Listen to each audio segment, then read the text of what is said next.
Hello everyone, and welcome to the AP Physics 1 Work and Energy Problem Set Walkthrough, or as I like to call it, the Workthrough.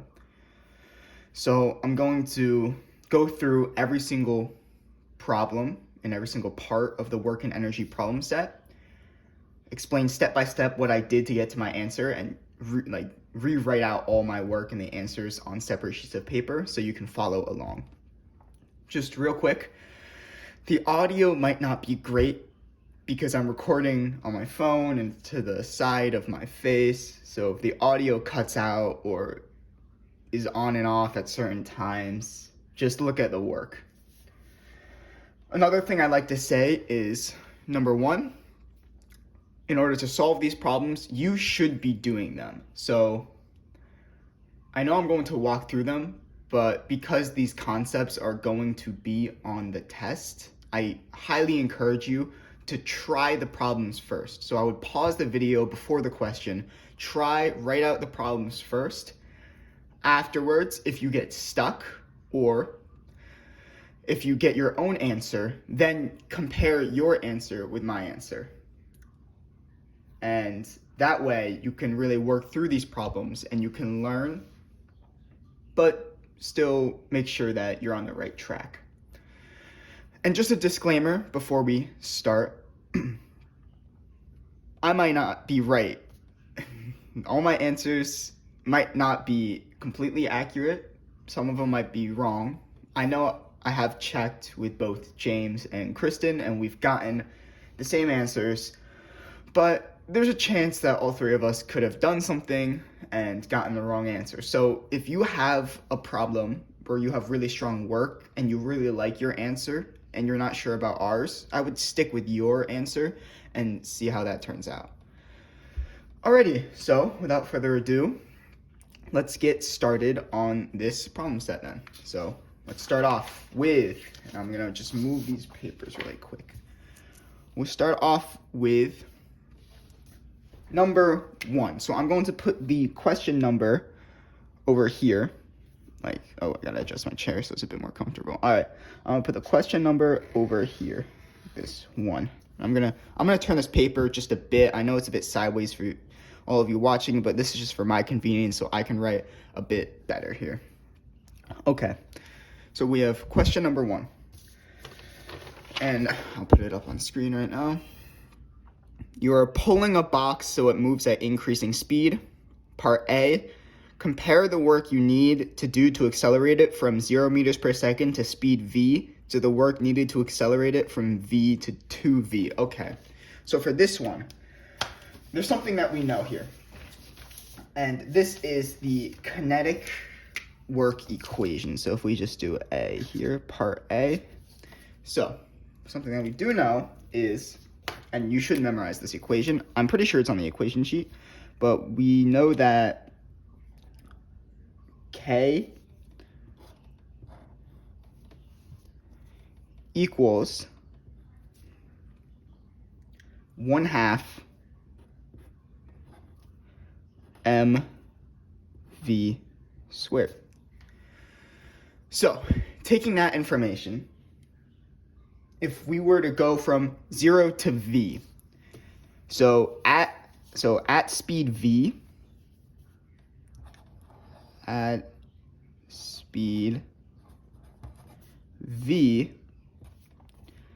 K equals 1/2 m, and then v squared is just v squared. So if we were to say that v equals 2, for example, it would be K equals 1/2 times m times 2 squared, which is 4. Basically, K equals 2m in that case. But let's say at speed 2v, which is at double the speed, K equals 1/2 m 2v squared. Now, this squared function here is very important.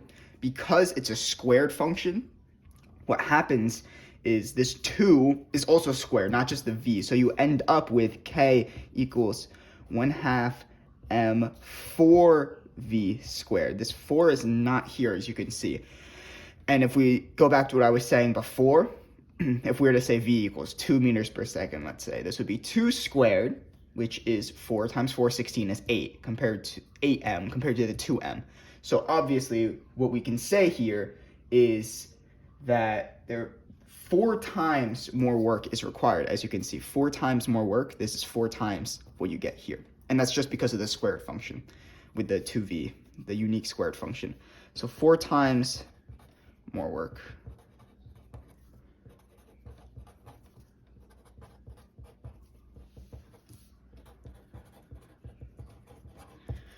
Okay, so I know, yeah, it's kind of sideways. That's my bad. So I know that the question asks you for discuss whether your answer makes sense. I just described it to you. I'm actually not too sure about what to say here. I just say it makes sense. For the sake of time, I'm not gonna write that. But if I were you, I'd just say yes, it does make sense. You can write either because V is to find kinetic. You got to square the V value, something like that. And also, how many different situations do you need to consider? I don't know. I didn't really put anything down. I didn't see anyone else put anything down for this, so I'm just going to leave it blank. Maybe you can come up with some sort of answer, but I promise you this is the only question where I'm not really too sure on how to answer like that part of the question. Alrighty, 1B. So that's A, complete. Now we're going to move on to 1B. Get this down here. Alright. I'm going to move the paper again just so it's a bit easier for me. I know it's sideways, again, tilted for you guys. If the box is being pulled at an angle of theta above the horizontal, determine an expression for F of A, the force applied by you in terms of A, mu K, M, G, and theta. Okay. For this one, we want to draw a force diagram. First, that's the first thing we want to draw when it comes to stuff like this. So we're going to draw our force diagram. I'm just going to draw a box instead of a dot because it just makes a bit more sense to me. So we're going to go here. We're going to draw a nice little box right here. So we know that the force applied going up, and this is really relates back to the older units, not really the one we're learning right now, but it will include some concepts. So that's FA. Sorry, the A. I'm using a fat marker, so the A looks kind of weird. But that's FA, and then we have, of course, we have FG going down here. F force of friction is always going to come this way. And notice that the force of friction is horizontal, but FA is kind of going upwards like this. So we're going to need to split FA into its components here, if you guys remember doing this. Oh, and this angle, by the way, is... Oh my god, this fat marker is really... That's theta. That's the worst theta I've ever drawn. That's theta. We're going to call this FAX, and we're going to call this FAY. Now, I've saved force of normal for last because it's important to note here. Force of normal all the force is going up in this case because the box isn't accelerating up or down. FG, all the force bringing it down, which is FG, has to equal all the forces bringing the box upwards. But in this case, look, we're pulling at an upwards angle here. So FG isn't just going to equal Fn in this case. I actually made that mistake before. Instead, FG equals FAY plus Fn. So in this case, Fn is going to be much smaller than FG here because you have this extra component helping out Fn, and that balances out FG and makes net force 0, at least in the up and down direction. Okay, so now let's move on to the problem. Now that we have this, it makes the problem a lot easier. So first, if you guys remember, and this goes back a few units, total force equals mass times acceleration, or net force equals mass times acceleration. Now, I've just said that because the box isn't moving up or down, net force, the net Fn, Fay, and Fg don't contribute to this net force. The only ones that do are F applied X and force of friction. So only these two are the ones that really are driving the net force movement.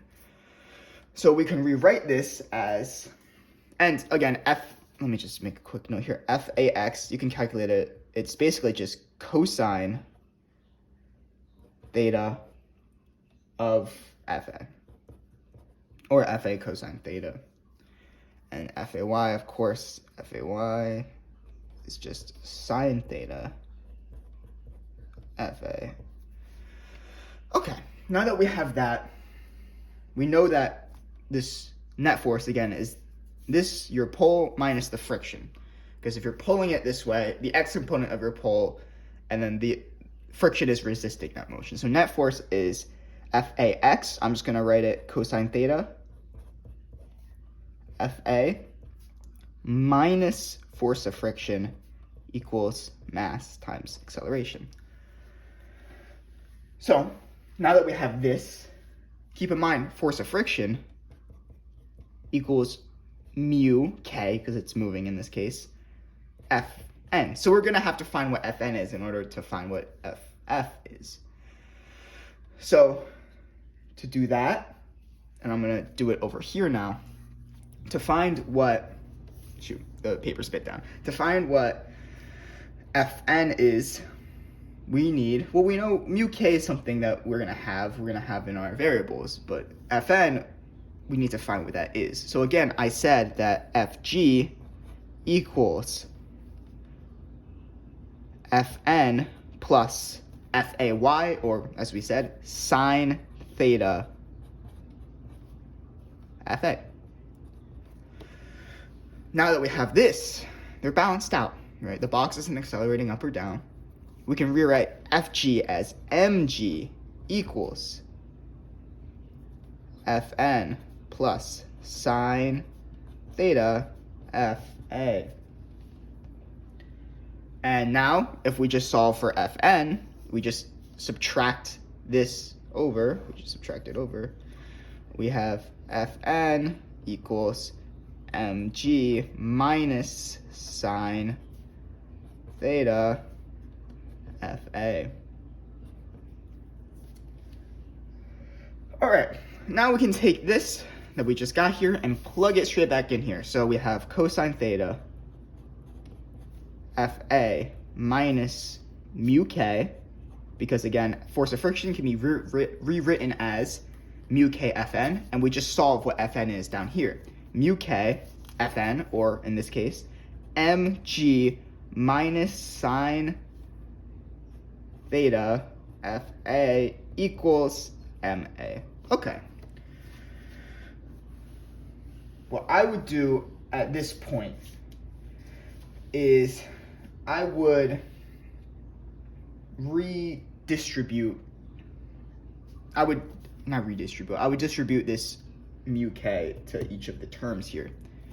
So we have cosine theta Fa minus mu k mg plus, because the minus times the minus, plus mu k sine theta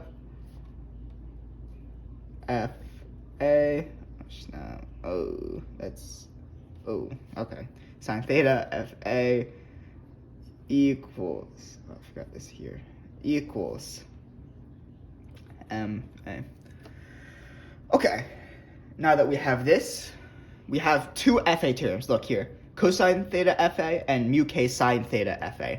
This isn't physics anymore. This is just simple algebra. We have a term that's not, but we can just add that over, so we get cosine theta Fa plus mu k sine theta Fa equals ma plus mu k mg. So we just added this term over to isolate the Fa terms on one side. We can take this and we can pull out the Fa. So it's Fa cosine theta plus mu k sine theta. We just pull the Fa out, equals ma plus mu k mg. And now it's simple. To solve for Fa, we just divide this thing over. So it's Fa equals ma plus mu k mg over cosine theta plus mu k sine theta. And if you look at the question, we have all the terms in it, so we can box that. That is our answer here. Again, that is our answer for part B. Oh, and for part A, this is our answer. 4 times more work is required. Okay. I know, it was log, but only a little bit of it was physics. All of this here, once we plug in all our terms, all of this work here is just simple algebra. Excuse me there. Alrighty. Now we're going to move on to part C. Determine the total work done to accelerate the box from 0 to 5 meters per second in a distance of 8 meters. The box's mass is 22 kilograms. The coefficient of friction between the floor and the box is 0.4. And you are pulling at an angle of 32 degrees above the horizontal. All right, so for this one, we're going to label it part C. We're given everything, basically. We use this one here. So we just solved for this, which is nice because we're going to use this a lot for part C here. So we have basically all the terms. We have M. We know M is 22 kg. M equals 22 kg. Oh, I'm actually going to, never mind. We know that distance or change in x is 8, but that doesn't apply here. Change in x equals 8 meters. What else do we know? We know initial here. And I'm going to write, theta mu k equals, 0.4. And theta equals 32. Okay, so I'm actually going to move, I'm going to move this one down. I'm going to cross that one out because that one's not important. So we have M, looking better at our equation, we have M here. We know mu k. Mg is 9.8, right? We know M here, we know mu k. Cosine theta, we know what theta is, we know mu k. So we know everything except for A here. And in order to solve for FA, we need to find what A is. But we are given some extra information here. V naught equals 0 meters per second. V final equals 5 meters per second. Change in x equals 8 meters. So if that didn't ring anything to you, if light bulbs didn't go off in your head already, let me just explain it. We need to use kinematics to solve for A. Kinematics, and we're going to use kinematics quite a lot in this. So we're going to use kinematics here to solve for A. And again, the kinematic equation I'm going to use is one that we've seen before. V squared equals V naught squared plus 2A change in x. So we know everything here except for A. So V squared is 5 squared, which is 25, equals V naught is 0, 0 squared is 0, plus 2. We don't know what A is, but we know what change in x is, and that's 8 here. So 25 equals 16A. If you divide that out, A is approximately 1.5625 meters per second squared. Now that we have that, we have everything we need to solve for FA up here. So we have FA equals 22 times 1.5625 plus mu k 0.4 times m 22 times g 9.8. Put that all over. It's tilted, that's my bad. Put that all over cosine of 32 plus 0.4, that mu k, times sine of 32. Alrighty, once we do all of that, I'm going to try to straighten it out again. Hold on. FA equals, if you do all that math, you should get around FA equals 113.79 newtons. That's great. Now we know what FA is, but the question isn't asking for FA, it's asking for work. Luckily, we know our work formula is work equals force times distance times cosine of theta. And actually, I should not cross this out. This is where the distance comes in, because we know distance is that's right here. Distance is 8 meters. So based on that, we know what force is. That's right here. We know what distance is. That's right here. And cosine, we know what theta is. So we do work equals. We just plug it in. 113.79 times. The times here, the distance is 8 meters times the cosine of the angle is 32. Therefore, we know work. And if you do all of that, and I would just do it by yourself to check, we get work equals 771.97 joules. And that, my friends, is your final answer for number 1. Oh boy, that took 20 minutes to explain that one. I know I'm going super, super slow, so you can put the video on like 2 times speed if you really wanted to and probably get all this out. But I would encourage you actually trying to do this instead of just blindly copying. Okay, so that's number 1. A, B, C. Here's all the answers. I'm going to leave it up for a quick second. So in case you just want to write down some things, write down the answers, or you're short on time and really like just a few hours before it's due, you just want to copy everything down, that's okay too. But I highly encourage that you use this problem set as practice for the test. So try to do everything by yourself first. Okay, now we're going to move on straight onto the next one, which is number 2. This one's a bit confusing. You are an engineer helping to design a roller coaster that carries passengers down a steep track and around a vertical loop. The coaster's speed must be great enough when at the top so that the rider stays in contact with the track. Riders can withstand acceleration no more than a few Gs, where 1 G is 9.8 meters per second squared. So, again, I'm going to put number 2 up in this corner right here. That's numero dos. And I'm going to move the paper down just a bit for my sake. And this is part A, right here. What are some physical quantities you should consider in design for this ride? So basically, what should we know? What are we solving for? As the engineer, what do you need to know? So, this one is pretty simple. I don't think I really even need to explain it too much, but your answer is, there's no math that goes into this one. It's all just conceptual. The radius of the loop, of course, matters. The radius. Height of track.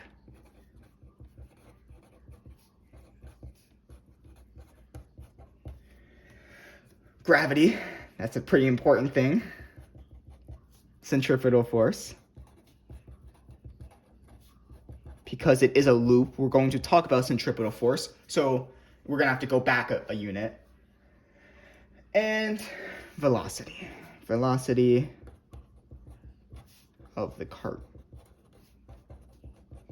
Alrighty. So that's part A. Yay, we're done with that one. Now we move straight on to part B. Okay. So, part B asks, if the radius of the loop is 15 meters, what is the minimum starting height that the roller coaster should start at so that the car will make it safely around the loop? How many G's will the passengers experience with this design, and ignore friction? So, first off, let us draw a diagram first, because we're going to need to refer back to this diagram quite a lot. So it kind of looks like this. You're going to start off with a loop. You're going to go down, and then you're going to hit a loop right here, and then there we go. So you're going to start off, not at the loop. You're going to start off at the hill here. You're going to go, woo. You're going to go into a loop, wee, like that. I'm going to set my H equals 0 point at the very bottom here. And you'll see why very soon. So the H equals 0 is right about here. Again, if you don't know what H equals 0 does, it just impacts the height when we're talking about potential gravitational energy. Alrighty, and we know the radius here is 15 meters. Okay. See. Now that we have this information,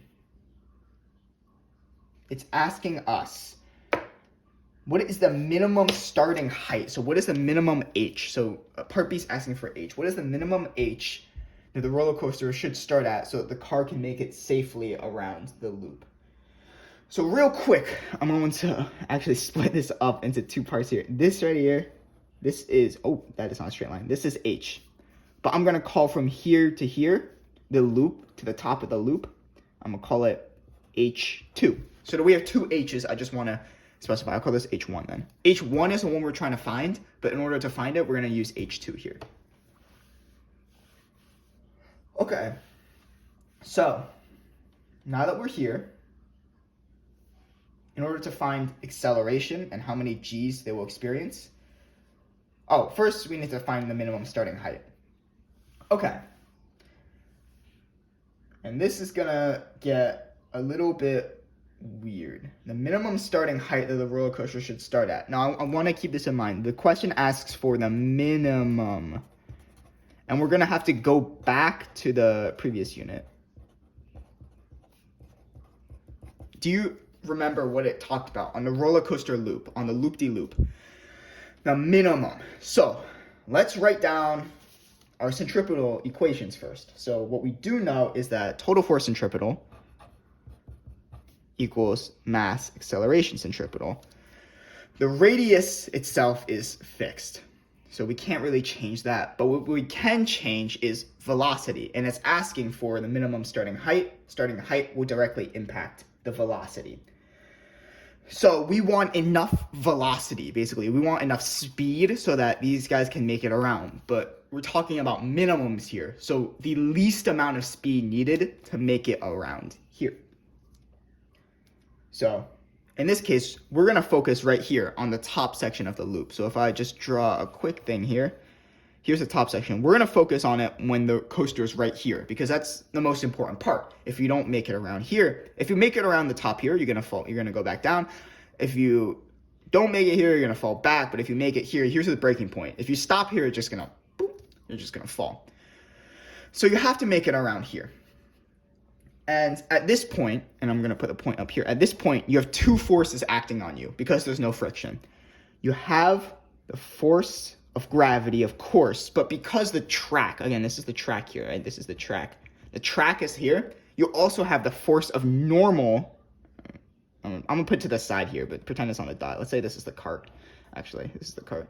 You have the force of normal also acting downwards as well.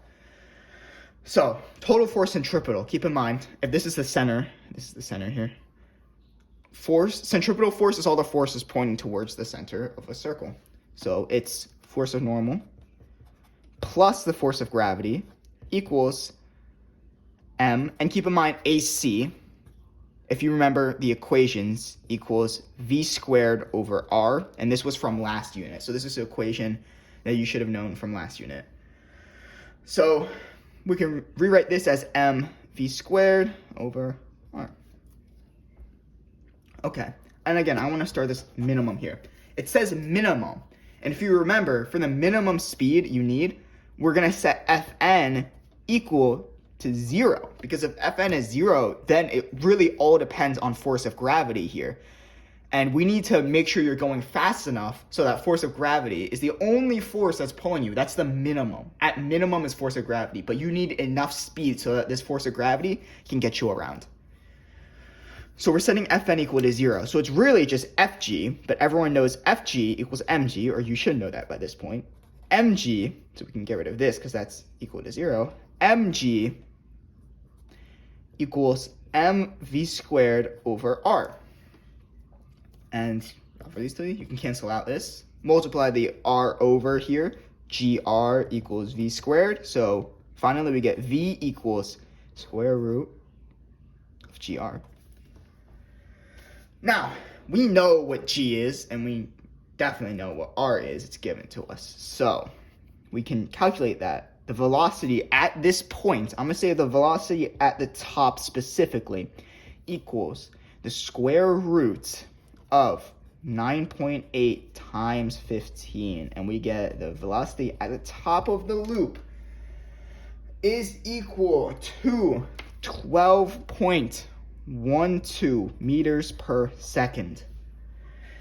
Now that we have this part down, we're going to split it up because we have this now. This is how fast it needs to go to here to clear.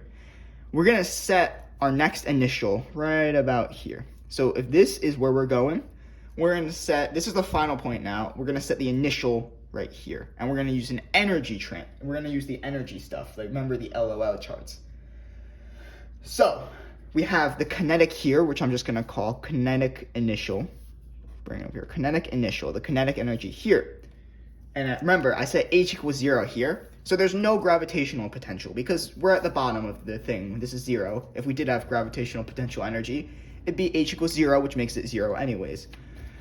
So here you only have kinetic equals, and I'm going to say, here you have kinetic, because again, you got to move around the loop. You're having kinetic final, plus potential gravity final.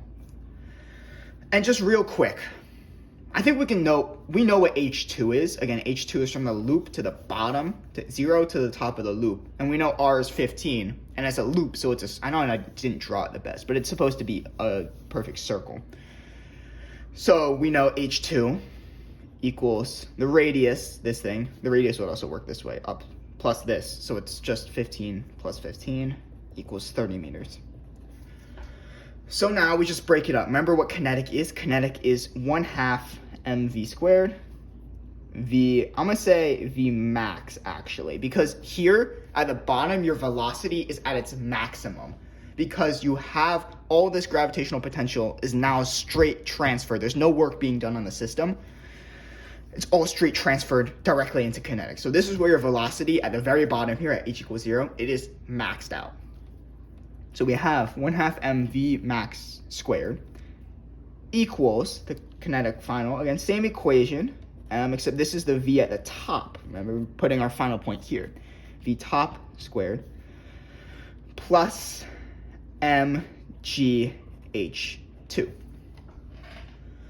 Now that we're here, we can cancel out all the m's, so let's get rid of these. We have 1/2 v max squared equals 1/2. We know what v top is because we just calculated that. That's 12.12 squared plus, we don't need m. We know what g is, obviously 9.8. And we know what h2 is, I just told you. It's 30 because of the radius. So we know that this is 30. And now just solve for V max. So you add these up, you multiply the 2 over, and you take the square root of everything. I'm not going to do that math because it's relatively simple, but you can do it. I would do it if I were you, just to check. We get, finally, V max equals 27.11 meters per second. So that's the velocity here. Now, what am I doing? Like, you haven't answered anything at all, and you have all this work, and you haven't even addressed the question yet.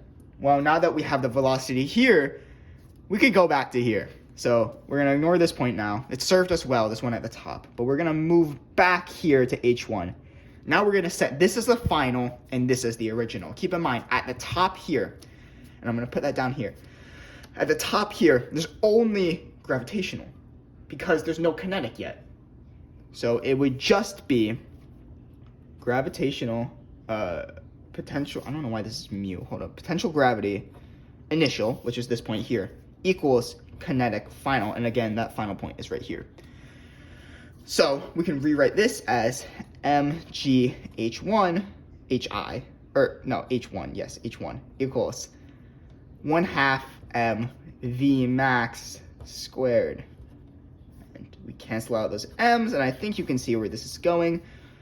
We know 9.8. We don't know what H1 is. That's what we're trying to find. Ooh, I'm running out of space. Equals 1/2. We know V max is right here. 27.11 squared. Okay.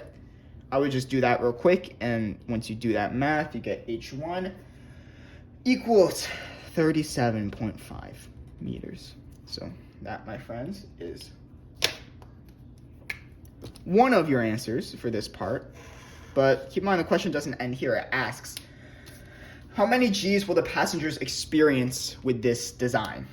Okay, this video is running a bit long, so I'm going to try to hurry it up. So it might be a bit faster pace here. So how many G's will the passengers experience? Well, you obviously know that the acceleration here is keep in mind the equation AC equals V squared over R. Now we're referring back to the top here. So we know acceleration centripetal is V squared over R. How many G's are they experiencing in this loop? Well, AC equals 12.12 because that's the velocity in the loop. Remember, the velocity at the top is 12.12. If we're talking about G's inside of the loop, we have to use this velocity. Again, we're centering back at this point. 12.12 squared, that's the V over the radius, which we know is 15. And you should get something about equal to 9.8, which means you experience 1 G, or the riders experience 1 G of force. The riders, oh, I'm running out of space, experience 1 G of force, right? Because the G is 9.8. And this would make sense. Oh my lord. Oh my god. Okay. This would make sense because it's the minimum speed. Now we're going to move on to part C. Riders on King. I'm actually not going to read it now because I'm pretty sure you have the sheet with you. So basically, in this time, we're trying to find what we can modify in order to make the riders experience 5.5 Gs. So it says the radius and the height are the same. So how do we make these people experience more G's, what we're trying to solve here, with the same height and the same radius loop? Well, in that case, we're going to have to turn to what I talked about before, what we just saw for velocity. The velocity, again, depending on your velocity, depends on the G's that you experience. So we're going to have to change the starting velocity.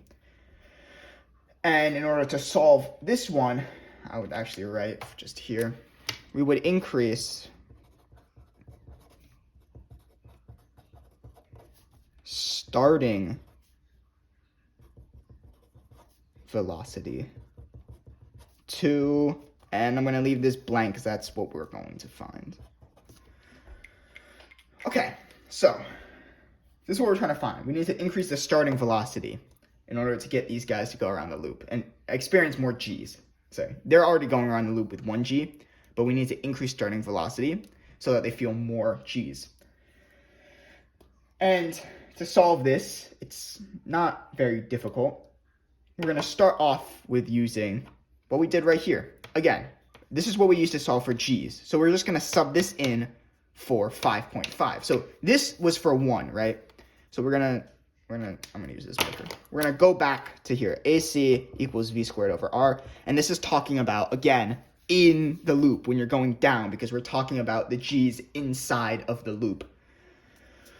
So AC equals V squared over R. We know we need 5.5 G's, and 1 G is 9.8 meters of per second squared of acceleration. And that's our acceleration, 5.5 times 9.8, 5.5 G's. Again, 9.8 equals a G, and it does specify that in the problem. So 5.5 G's equals, we don't know what the velocity is, but we sure as hell know what the radius is. So the radius in this case would be 15. It's the same radius. Solve this out, get what V is. You get V at the top has to equal 28.43 meters per second, about. Okay, so now what we're going to do is so we have this. This is the velocity at the top here. So now we're actually going to compare that with here. So this is going to be in part C, this is going to become our initial point up here because now we know H. So now we know we can actually skip this step. You could go through this step again and then come back here. But in this case, we're going to go here. That's our initial. And this is our final. We found everything we needed here. Now we need to go back here. Now we need to go back here. So again, the equation up here is the potential gravity. So we're going to do UGI plus, and I'm going to add here because, again, I said we're going to increase the starting velocity. So there's going to be velocity at the start, which is the one we're trying to find. Kinetic initial equals, and here, again, we already talked about it, UG final, because you're upside down, there's gravity, you're above the H equals 0, plus kinetic final. So if we rewrite everything mghi plus 1/2 mvi squared, we're trying to find vi squared here, equals mghf plus 1/2 mv top, the one we just found, squared. Cancel out all the m's. And once you do that, you're left with a lot of stuff that you know. We know G is 9.8. Height initial, that's our answer here, 37.5. Again, they said they keep that same height. Plus 1/2 VI squared. We don't know what VI is. That's what we're trying to solve for here. Equals 9.8 height final. Well, what's the final height? In this case, at the top of the loop, what I said, it's H2. H2 is 30. 30 plus 1/2. What's our velocity at the top? Good thing we found that here. In order for the riders to experience 5.5 Gs, they must be going 28.43 meters per second at the top of the loop. So we can put that in here too. 28.43 squared. Solve everything out. Again, now you just have one variable. Move this other side. Add everything up and subtract by this. Times 2 or divide by 1/2 here, and then take the square root. And for the sake of time, I'm just going to write it. We get V initial equals 25.72 meters per second. And actually, I'm going to put that here, 25.72. There we go. We should increase the starting velocity. We would increase the starting velocity 25.72 meters per second. Okay. So now we have all this, and there's one more part. I know you can see all this stuff, but part D is short, so that's why I'm gonna do it on the back here just to save the trees. Okay, 2D. The roller coaster has a mass of 655 kilograms, including passengers. Determine the kinetic energy at the top of the loop for the two cases stated in parts B and C. So now it's simple. They give us mass 655. And if you remember, you can look back to at the video or at your own work. We know part B, what we had was kinetic energy. Remember, K equals 1/2 mv squared, and it's asking for kinetic. So kinetic energy here equals 1/2 m655. And it asks at the top of the loop. So when it barely got around, v squared, keep in mind, in this case it was 12.12 at the top of the loop, squared. So this one's pretty simple. Kinetic, I'm going to say of part B, equals, if you figure that out, it's quite large, 48,107.92 joules. So that right there is your answer. Okay, and then we have part C. Same deal. It's just K equals 1/2 times 655. But in this case, the velocity, remember, in part B, it was 12.12 at the top. In part C, it was 28.43 at the top. So if we come back here, part C is what? 28.43 squared. KC, I'm gonna call it kinetic of part C, is 264,706.75 joules.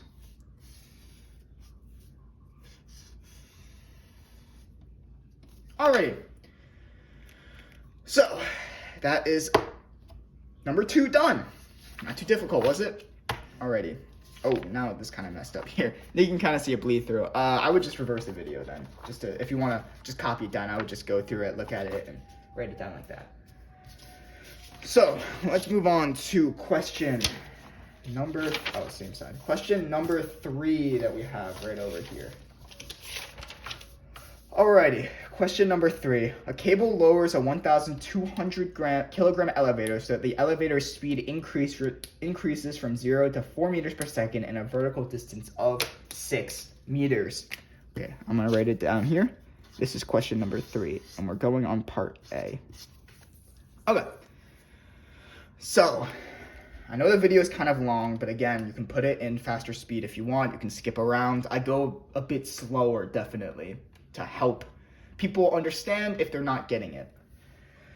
So, let's start out, of course, by drawing a picture real quick. So, I'm going to put the elevator here. This is what I did, at least. We know the mass is 200 kg. I'm going to set h equals 0 down here. And we're saying it's being lowered a distance of 6 meters. Yep. So, part A asks for the system, initial final states, and any assumptions you might make. Okay. System, right here. System, I'm going to say elevator and earth. I'm going to count the cable as outside of the system so we can define work more easily. I'm going to move this a bit closer so you can see it better. Elevator and earth. Initial state.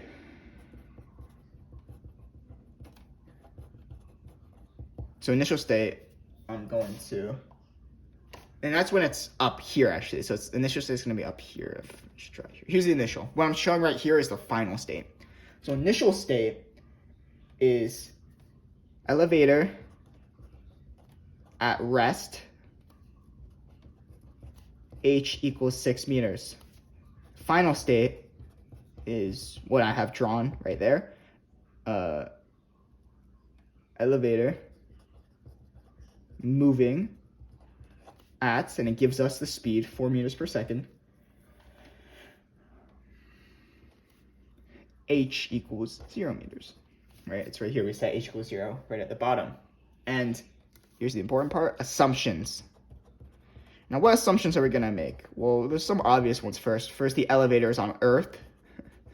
I mean, so that our G is 9.8.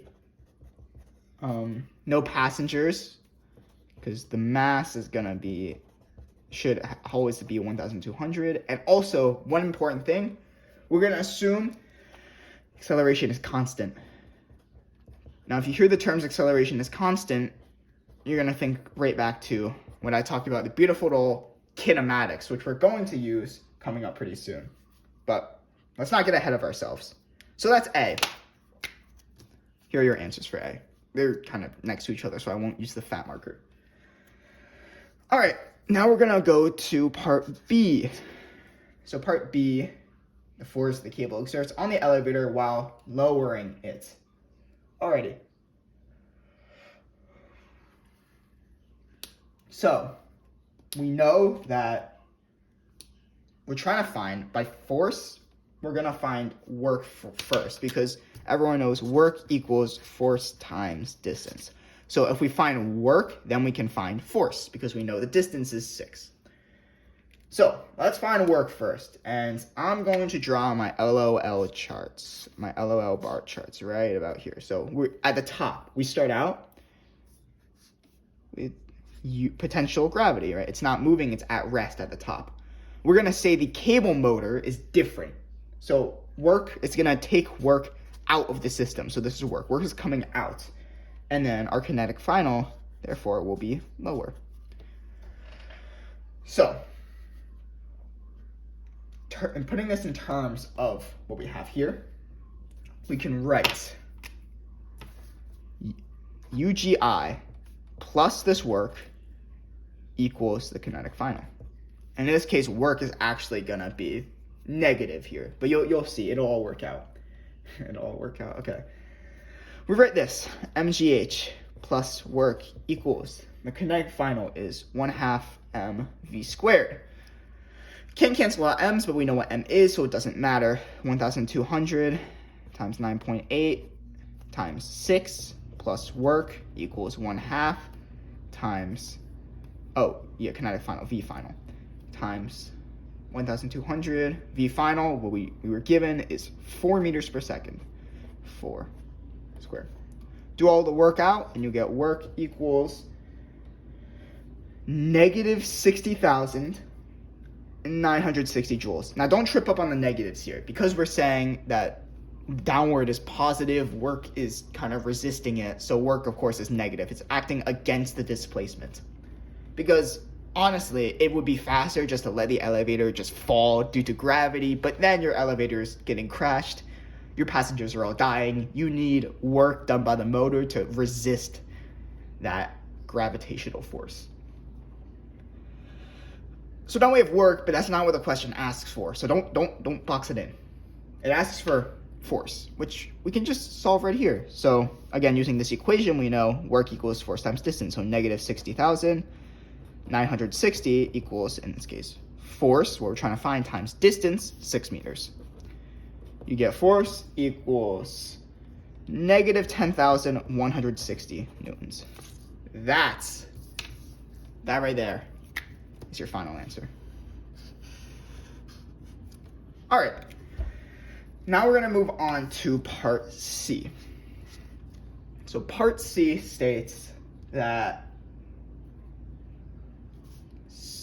determine the acceleration of the elevator. All right, this is where this comes in. Again, I told you acceleration is constant here. Right? I told you that. So, in this case, if that doesn't indicate something, we need to find what acceleration is. And if acceleration is constant, what we assumed, we have enough information right here. What do we know? We know velocity initial is 0 meters per second. Oh my god. Velocity final is 4 meters per second. Change in y, or change in x, but change in y in this case is 6 meters. Doesn't this look familiar? What does this seem like you're going to do here? Obviously, you're going to use kinematics, which is why, again, we made the assumption that acceleration is constant, because if we didn't make that assumption, maybe acceleration could be changing, and then we couldn't use kinematics. So it's important to write that in your assumptions. So now that we have kinematics, let me bust out the other marker.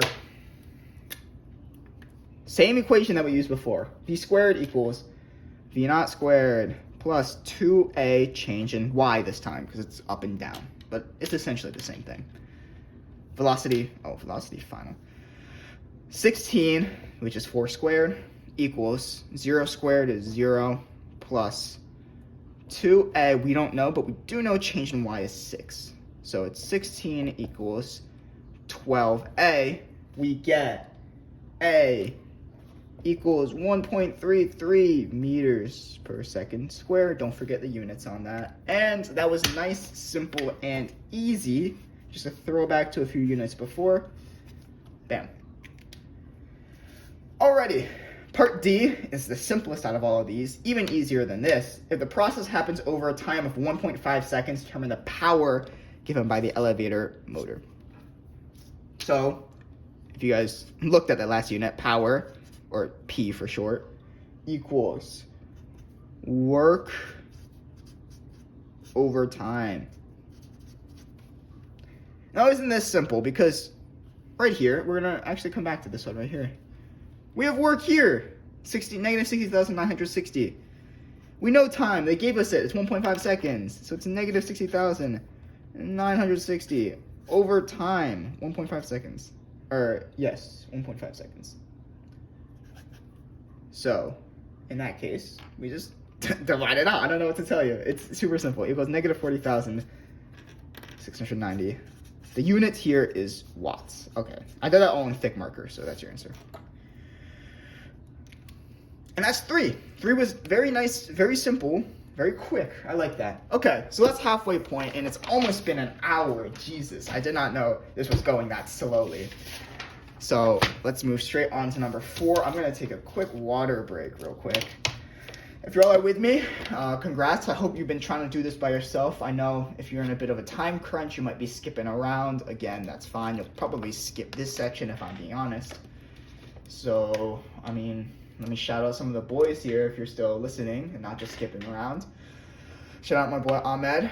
Again, he's doing great out there. He destroyed North at wrestling recently, so shout out to him. Shout out to my boy Muhammad, of course, very smart guy. Shout out to my boy Joseph, who's going to be the first subscriber on this channel. Shout out to him. Shout out to my boy Evan. You're still easy pickings though. You know what? You're moderate pickings. How about that? And shout out to Kazi, of course, Beta, if you're listening. If you're not skipping around, if you're not doing this last second, well, congrats, I'm proud of you. But if you are, I expected nothing less. And shout out to David. Thanks for your mom's cookies, bro. They were absolutely delicious. And James, if you're watching, I don't think you would be, but James, if you're watching, I like your Minecraft base. All right. Sorry if I didn't shout out anyone else. Oh, Ryan. Yes, Ryan. Then my next leader of a healthy lifestyle that it's gonna take over. So What's up, Ryan? I know you're responsible, so you're probably watching this ahead of time. So congrats on probably being one of the more responsible guys that I just named. All right, sorry to anyone else who I forgot to shout out or didn't shout out, but I gotta actually drink water now.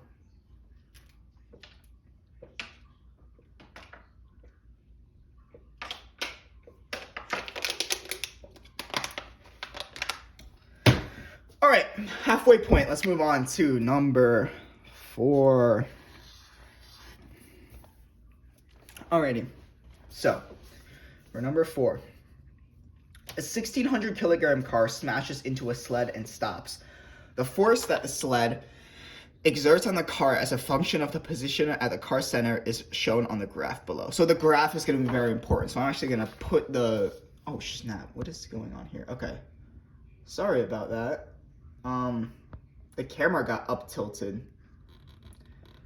I'm not sure when that happens. I was not looking, so just in case. If you guys somehow missed all of my work from 3 because it was up tilted, here's the brief synopsis that I was doing. I have no clue whether or not you saw this or not. Hopefully you did.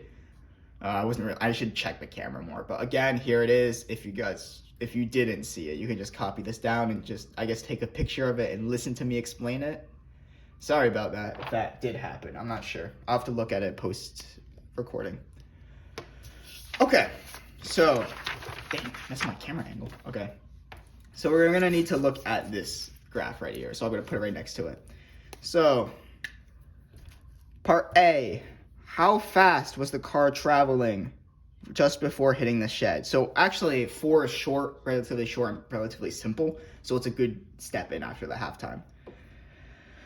Well, in order to find speed, let's first find work. I mean, remember what I said, under a force and distance graph. So if it's a force and x, it's just distance. Force and distance graph, remember, if it's like this, the area underneath the curve or whatever here, this is work.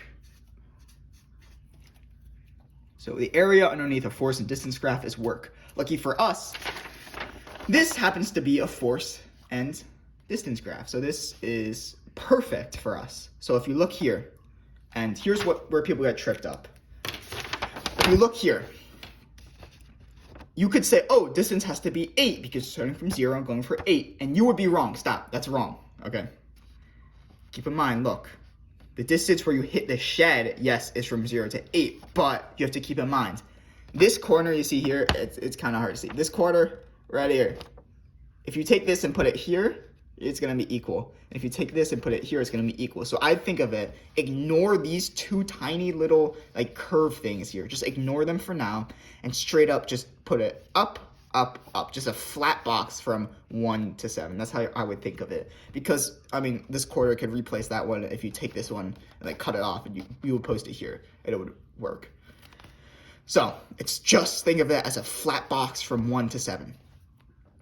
In that case, we would just do 20,000 times from 1 to 7, which is a distance of 6. So we have 20,000 because it's the straight box up to 20K. It would be, and this isn't the graph, so just ignore that. That's not the graph. That's not the graph that we're working about. That's just to display it, the concept to you. So here we know that force, the work done equals 20,000 times the 6, because again, right, remember what I talked about in the graph, it's just a box. You just find the area of this box here, and if you find the area, you get work. So work is 120,000 joules. I'm going to switch to my other marker. So work is 120,000 joules.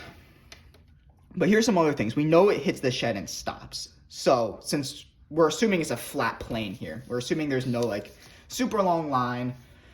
We're assuming it's not going down a hill. We're assuming it's a flat plane. So we can say if the car, let's say the car is moving. This is the car right here. The car is moving and there's a big shed here and it hits the shed.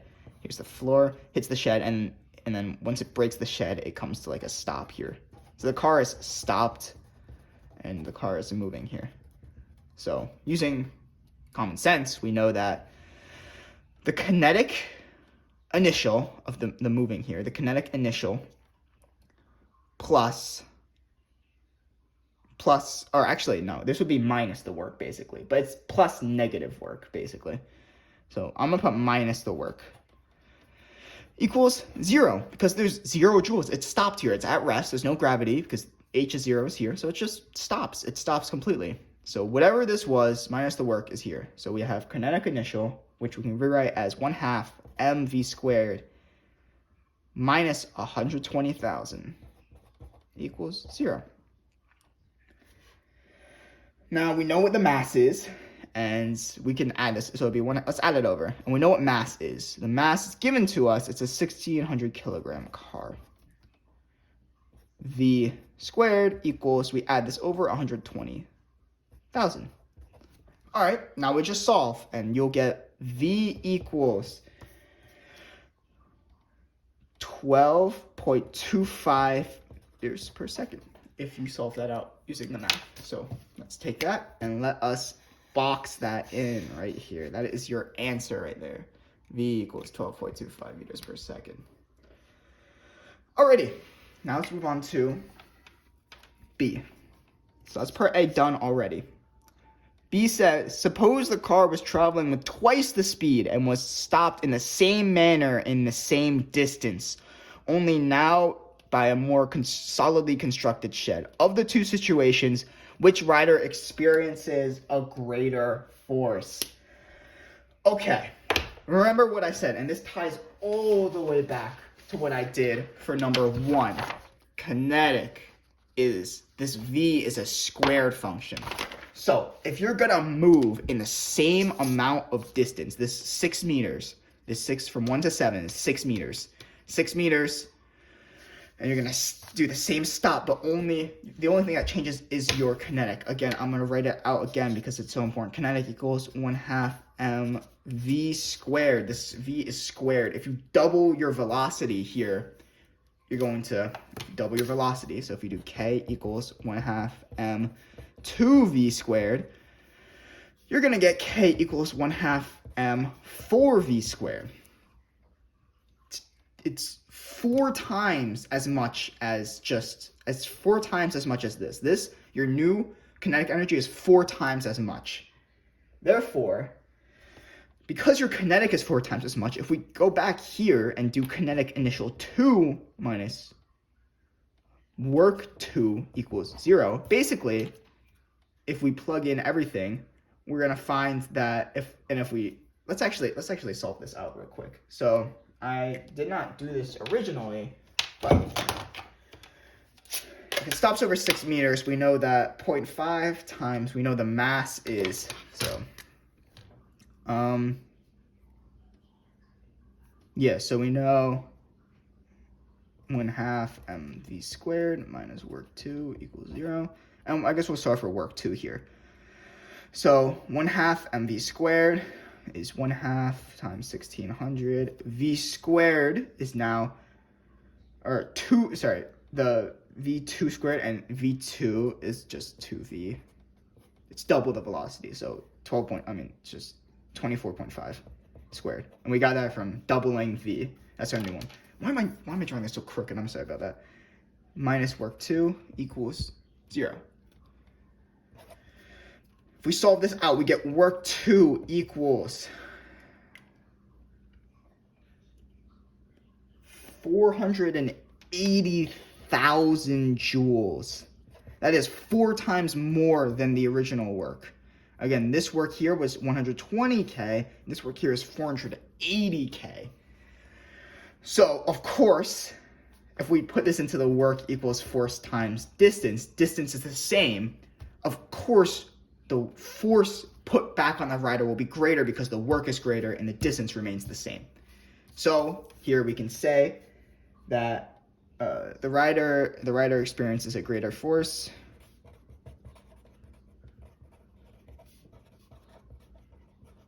going twice the speed. Now we put this back center. Alrighty, the rider experiences a greater force going twice the speed. That is your answer. It says to explain, so if you really wanted to, real quick, let me cover up C. Here's a full explanation that if you really wanted to, you can just jot down. Don't copy it exactly. Hey, don't copy it exactly, okay? Just look at it, reword it if you really wanted to. Pause the video. So now let's do part C, and I'm gonna do it on the back here. I know it's kind of shady, but it's very short. Trust me. Part C. Draw a new graph. So you have your old graph here. Draw a new one for draw a new graph for the force that should exert on the car as a function of the car's position. Okay, so for the going twice as fast. Again, I told you 480,000. It's not 2 times more because velocity is a squared function. Velocity squared in terms of kinetic energy, it's 4 times. So 2v equals 4v squared. It's 4 times as much as if it was just v, it'd be just v squared. It's 4 times as much, okay? Therefore, when we draw our graph, here's what I would do. I would go here. We have the force in terms of newtons. Force in newtons on one side, and we have x in terms of distance in meters.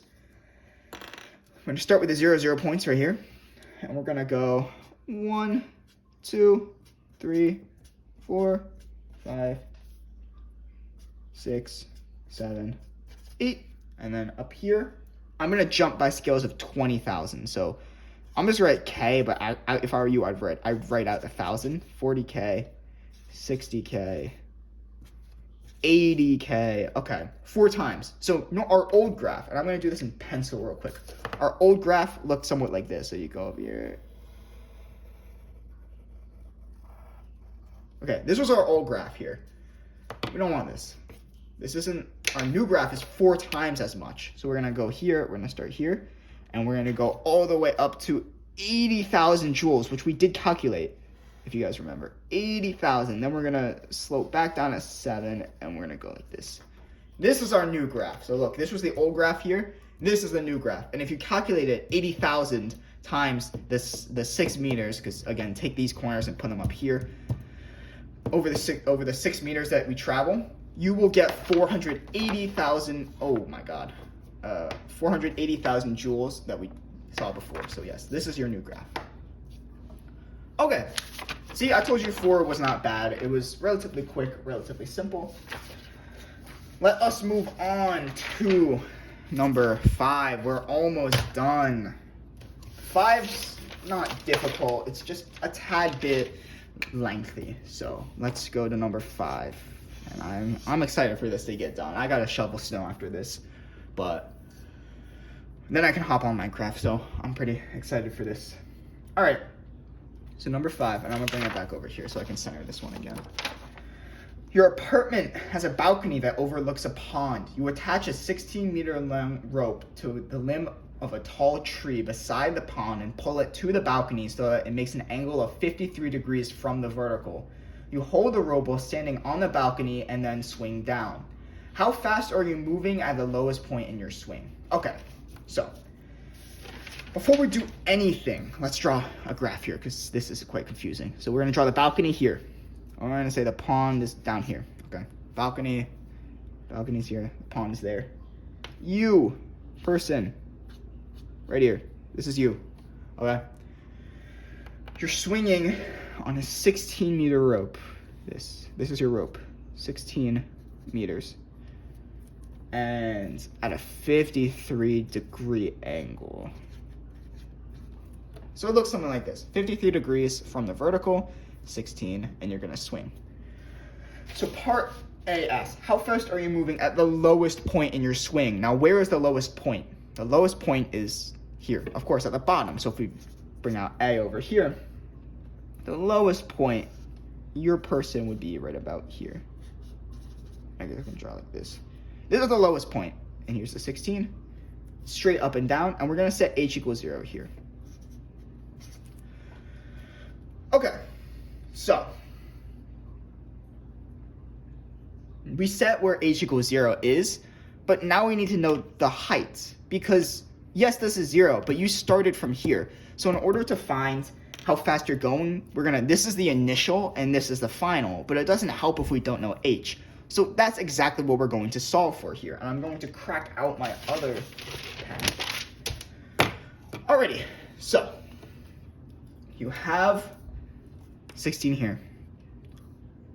This we know is 16 meters. You're 16 meters down. So the distance and this h, we're gonna say the starting point.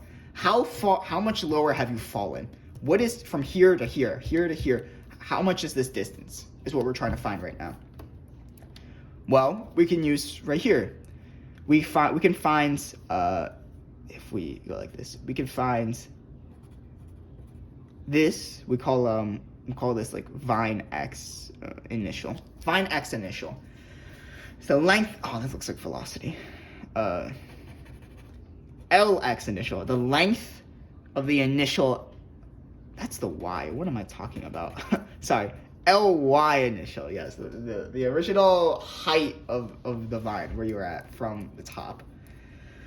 So we're gonna do Ly initial equals, and this is pretty self-explanatory. It's just cosine. Cosine, not sine, because you're flipping it like this, right? That's why I wrote x by accident. Remember, if it's this way, it's the, what is it? SOHCAHTOA, adjacent over hypotenuse. So it's cosine of 53 times 16, and we get Ly initial equals 9.63 meters.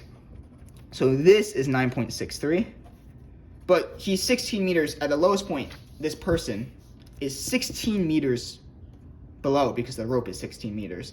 So in order to find the distance and height, because they went from the balcony here, that is the horrible balcony. They went from a balcony here to, on the rope, to here, right? We need to find this change in h, basically. If we know the distance here is 9.63, which we just calculated, and the distance here is 16, well, to find the change in h, we just do 16 minus, so I'd say the actual h in this case is 16, or changing h, 16 minus 9.63 equals 6.37 meters. Okay, now that we have that, let's bust out the LOL charts. In this position, he only has potential gravity. He's not moving at all. So bam, no work's being done. In the final position, only has kinetic, because down here, h is 0, he's at h equals 0, and he's moving, so there's only kinetic, and it's going to be the same as his original. So, we can set UGI equals kinetic final. MGH, you know the drill, equals 1/2 mv squared. By this point, you should have memorized these. We don't know what m is, but doesn't matter, because they cancel out. So we know 9.8. What is h? In this case, h is the change in h, which is 6.37, equals 1/2. What is v? That's what we're trying to find, v squared. All right, now let's calculate v. Do all the math, and you should get v is about 11.17 meters per second. Woo! Let's go. This is our velocity. All right. Now we're going to move on to part B. Okay, specify the system, the initial, the blah, blah, blah, blah, blah. I don't like these, but let's just do it. I'll just write it. You know what? Here. I don't feel like writing this out, so here's what I said for it. So I hope this comes across fine. System, person, rope, earth.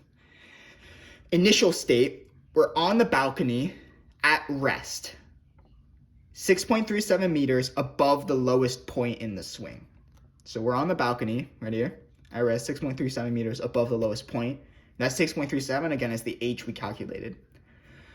The final state, bottom of swing, moving, because kinetic, at h equals 0 meters. Okay, and the assumption is the person's on Earth, so we know g is 9.8, and the rope is massless. Alrighty. I might have just spoiled C for you there, but I didn't feel like writing all that out. So let's move on to C now. I know this video is already running pretty long. So for C, it asks us to, let me center this again. If your weight is 600 newtons, how strong should the rope be to withstand the adventure? Okay, this one we're going back to centripetal force. centripetal force. Previous unit. If you didn't forget everything, you know that total force centripetal equals mass times acceleration. Okay. So what is total force centripetal in this case? And we're going to compare it at the bottom here. So at the very bottom here, centripetal, so this is the circle, right? This is the circle. Centripetal force is all the forces that go inwards. So any force that goes in towards the circle is part of centripetal. In this case, and pretend this is flat, pretend this is at an angle. I'm just drawing at an angle because it's easier. We know that going straight up is our force of tension because it's going inwards. When he's holding the rope, tension's going inwards. But against that, and this is our guy right here, there's force of gravity.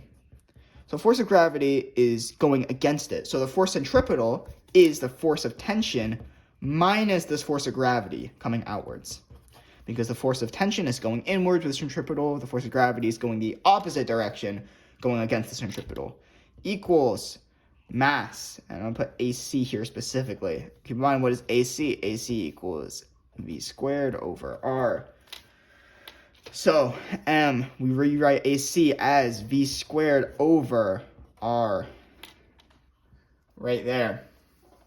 Now that we have this, what we can do with this is that we can take this and just plug in everything that we know. What is Fg? Well, it just said in the question here, if your weight is 600 newtons. Your weight's 600.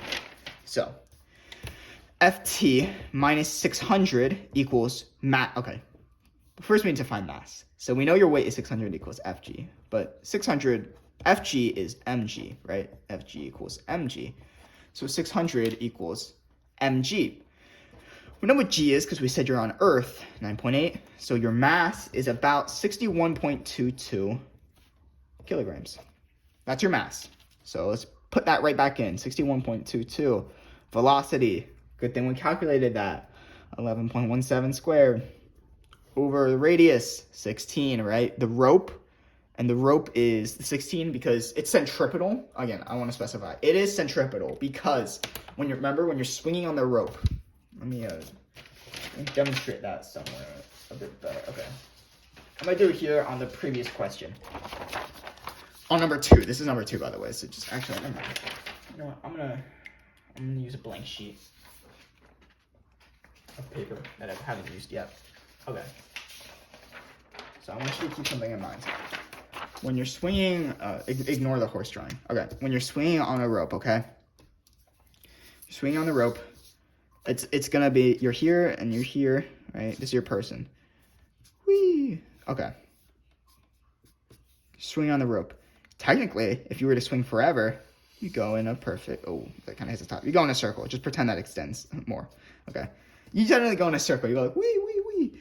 But in this case, again, you're probably just going to make it, oh, it's not. You're probably just going to make it like right here.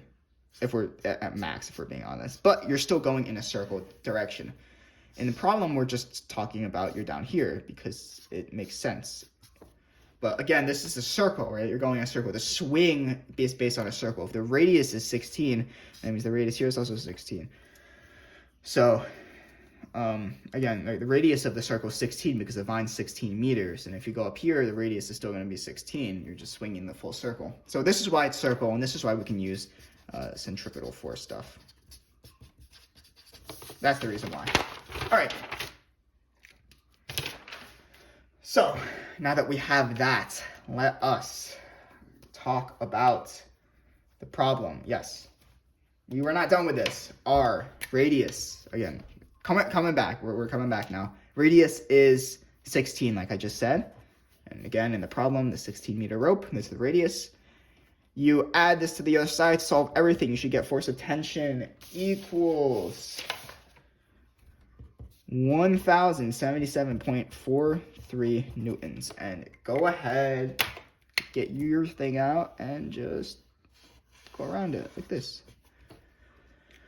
Okay, part part D asks to draw charts, and this one actually is extremely simple. So I'm just going to show you on the piece of paper here. This is what it is. At the top of the swing, you only have potential gravity. In the middle of it, and we're calling the initial at the top. Look at there. The initial is the one on the left, the picture on the left at the top, and then the final is at the bottom of the swing, right? So at the top, you have all potential gravity. In the middle, you have some potential of some kinetic because you haven't hit the h equals 0 yet, but you are moving.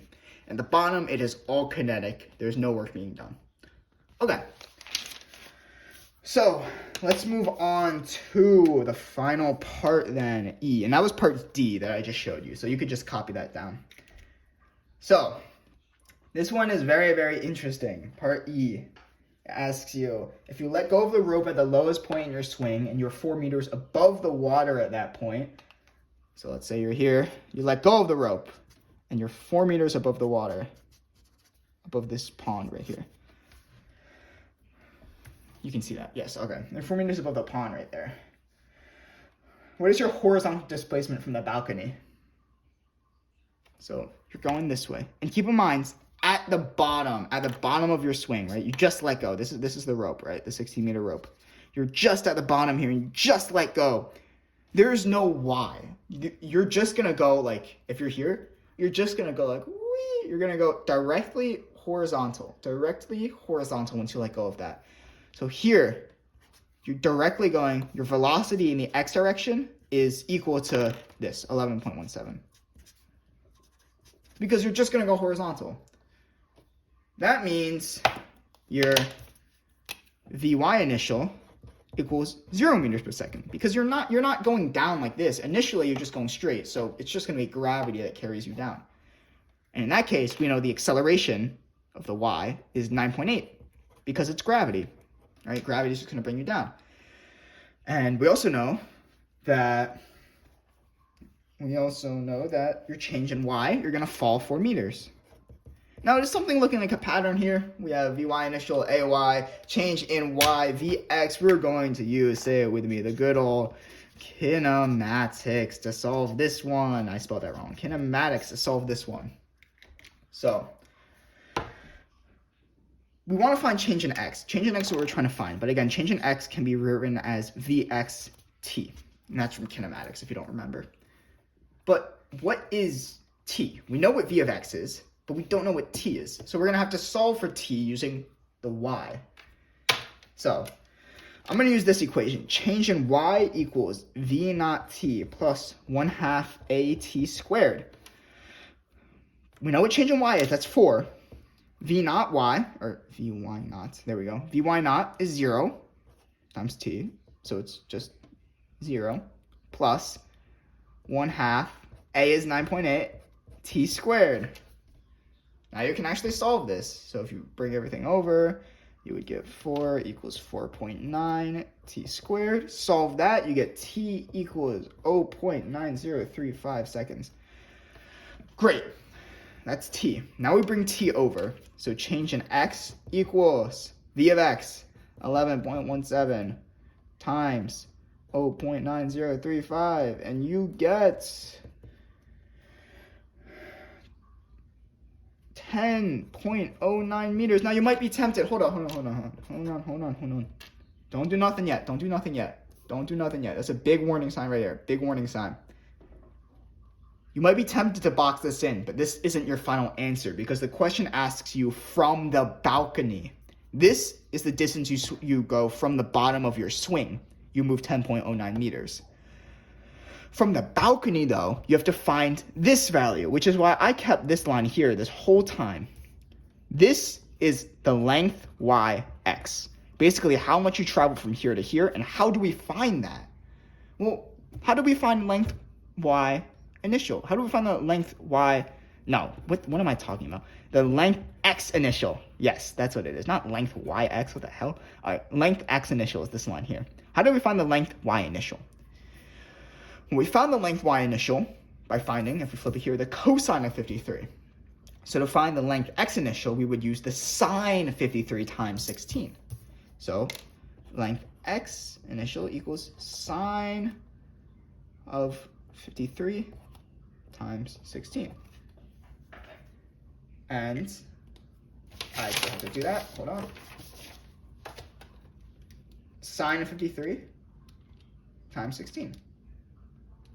We get about 12.78 meters. So this 12.78, oh my God, it's low. Okay, this 12.78 here is basically how far you go from here to here is the x covered. So in order to find the true change in x, the delta x total, you just add them up. You do 10.09 plus 12.78 equals, I know I'm running out of space here, but you add those two together, 10.09 plus 12.78, should get about 22.87 meters. That, my friends, is what you are allowed to box in. Bam. Just like that. And that's part E. So here's all the work. If you're confused where part if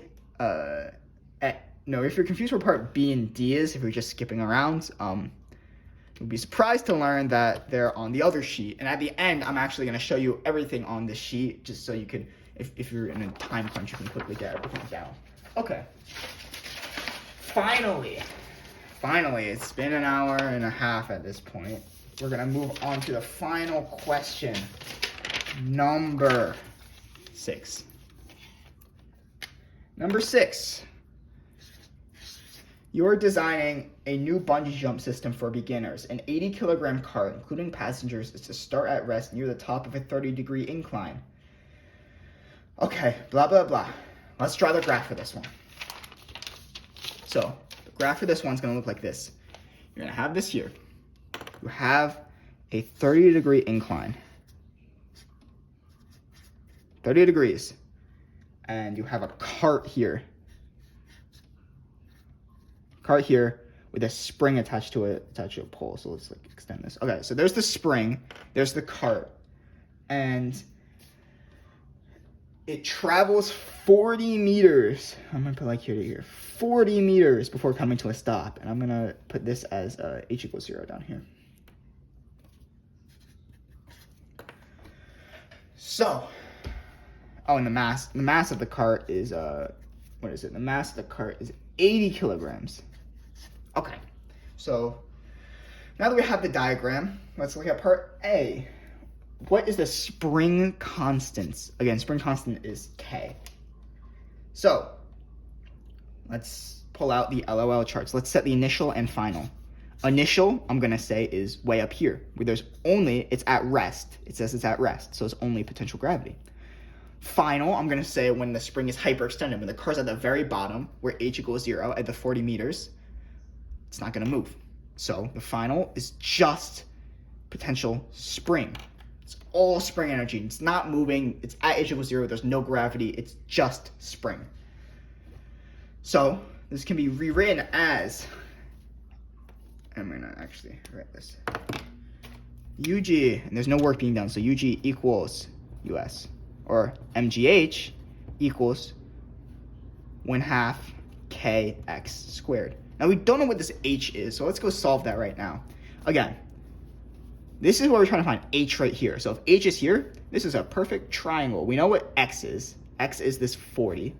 So the hypotenuse is 40. So, it's pretty self-explanatory. In order to find this, H equals 40 times sine, sine 30 degrees. So, yep. And once you have that, we're going to plug that back in here. So we have mass of the cart, which is 80 times 9.8 times this H we just calculated, 40 sine 30, equals 1/2 K. We're trying to solve K. X squared. X is this 40. Again, X is usually compression, but it's also how far the string stretches. So the string stretches 40 meters. So that's why it's 40 squared. Solve that and you get K equals 19.6 newtons per meter. Keep in mind the units.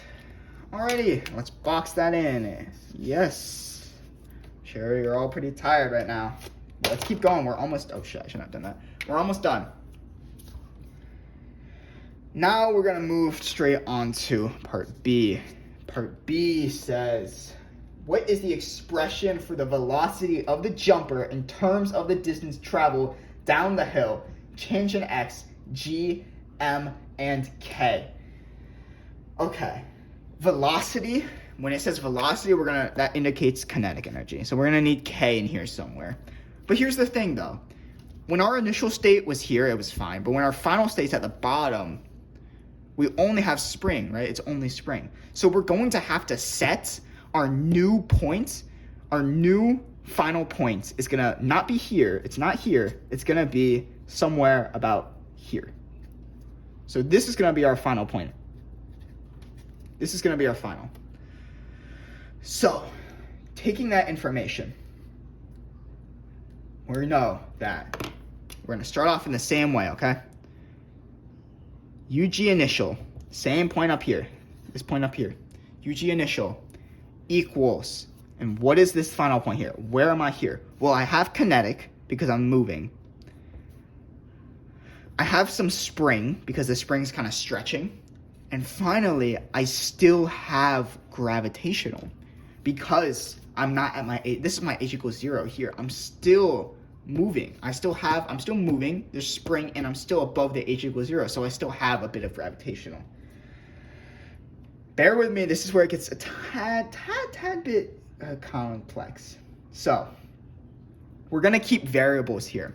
Let's rewrite everything. MGH initial equals, oh, and by the way, H, actually no, H would be different, yeah. So mg H initial equals 1/2 kx squared plus 1, oh shoot. Hold on. I wrote that a bit wrong. Mg H initial equals, this is 1/2 mv squared plus 1/2 kx squared plus mgh final. Okay. So let's find out what we know. So travel down the hill. Okay. Let us say that H here is 40 sine 30. So we're going to say H equals, what is 40 sine 30? I needed to calculate this. 40 sine 30 is 20, if you do it on a calculator. So H initial is 20. So we're doing mg 20. And we got this from this equation that we did before. Equals 1/2 mv squared, the big old V, what we're trying to find. V squared plus 1/2 kx squared plus mg, what is H final? Well, if this is our H equals 0 point, H final is going to be really strange. It's going to be the 20 here, 20 subtracted by, and we're going to subtract that by whatever height we get here. So what is the x here? What is the x here? This is our x, right? How far we're traveling. It's the new x because x here isn't going to be 40 meters because we're stopping it before it hits 40. So it's the new x, and look back at this equation. This one, it can be written as h equals x sine 30. So we're going to have to depend this all on our new x. So it's 20 minus x sine 30. And this makes sense because this is the 20 here. This h is 20. This is the height of where it stops. So depending on, and we're saying h equals 0 is down here, depending on this, our h final is going to be this height. It's this minus whatever's down here equals this part, or where our final position is. It's a bit confusing, I know, but that's the best way I can explain it. So let us move everything over to one side. So we can, actually, let us move velocity to one side. So we're going to keep this guy here. We're going to move these terms over. So we're going to move all these over. Actually, real quick, before we even do that, let's do something a bit simpler. We have 20 mg equals 1/2 mv squared plus 1/2 kx squared plus 20 mg minus x sine 30 mg. These two terms cancel out. It makes it simpler. And we're going to move these two over so we can isolate these guys on one side. So we have 1/2 mv squared equals, and we move these terms, so it would be, this is minus this, so x sine 30 mg minus, because it's plus here, so if we subtract it the other side, 1/2 kx squared. Again, we cancel these out because they're the same, so if we were to subtract this, it'd just be 0. So now that we have that, we can multiply everything by 2, so we get mv squared equals 2x sine 30 mg minus kx squared, because we multiplied everything by 2, divided by m, and you get v equals, once you divide this side by m and take the square root, 2x sine 30 mg minus kx squared. Put that all over the m that we divided. Yep. So this is your final answer, and I know it's long, and you're like, what the hell even is this? Here, let's put this. It's under a square root. Don't forget the square root. Yeah. Don't forget the square root. Okay. Kx squared. So now that we have this, let's move on to C. 6C. At one point, is the speed of the jumper maximized? What point is the speed maximized? Well, remember the lab that we did? It's halfway, because at the halfway point, the spring hasn't acted yet, right? The spring's still stretching. The Ks is still small. Gravity is small. So at halfway point, kinetic energy is maximized, right? Kinetic energy is maximized at the halfway point. Oh, that's the initial point. Yeah, at the halfway. At the halfway point, kinetic energy is maximized, which in case, because kinetic energy is the only one velocity in it, kinetic energy is maximized, so velocity is maximized, which means the cart is going down at its fastest. So halfway down the slope.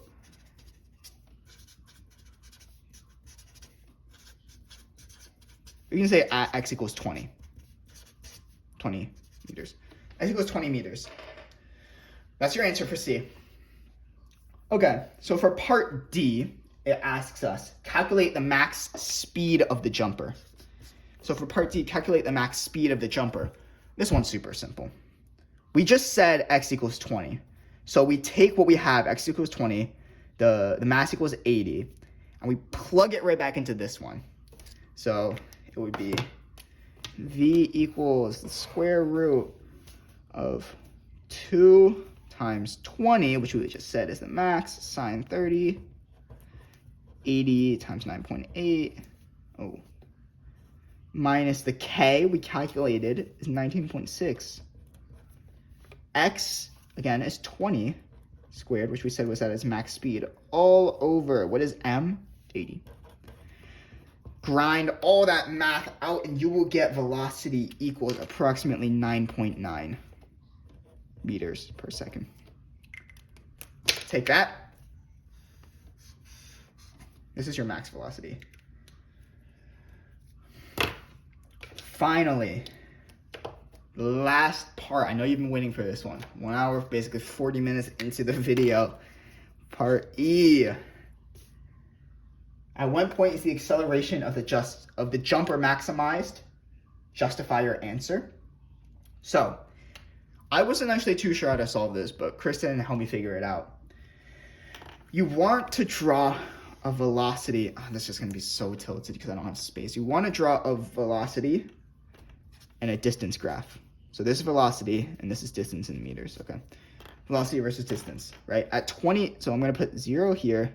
This is at 20, and this is at 40. We just said the velocity is maximized at 20, and because it's downhill and gravity is accelerating, the velocity is going to be a curve up to 20, and then it's going to be a curve right back down to 40, and it stops here. So velocity stops here. So it's like a big old parabola. It kind of looks like a upside down U, kind of like this, with a point here at 20. So that's what it looks like.